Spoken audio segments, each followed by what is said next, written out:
Did Iran majorly miscalculate? Because even now, President Trump is providing Iran with an off-ramp, telling them to come to the negotiating table. At what point will Iran take that offer? Well, according to your narrative, Iran always miscalculates. It's a regime. I heard the regime 20 times in the last 10 minutes as I was listening. You sound like TASS news agency upgraded during the Soviet Union.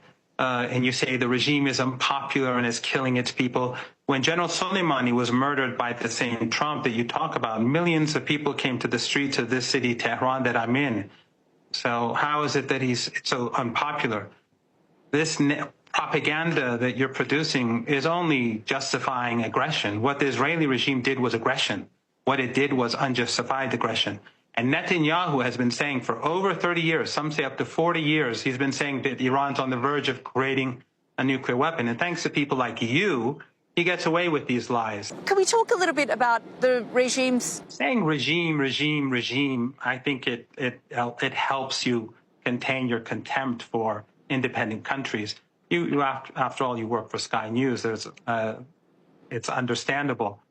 But the regime, how do you know that the Israeli regime had bases inside Iran? You're just repeating their propaganda. Of course, Israel for you is not a regime. Sorry, it's a state.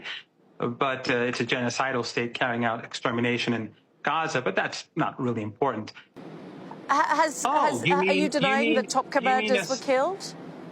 Oh, so you mean what you're referring to basically is an attack, an act of aggression, that they suddenly fire missiles at civilian targets at apartment buildings and slaughter people in those apartment buildings, slaughtering whole families. For you, that's targeting. That's a really sophisticated act. One of the buildings that had some of these commanders, one or two of these commanders, was a large apartment building where they killed everyone. 60 people, 20 children. That's not important for people like you, but that's important for people like us. For you, people like you who support ethno-supremacism.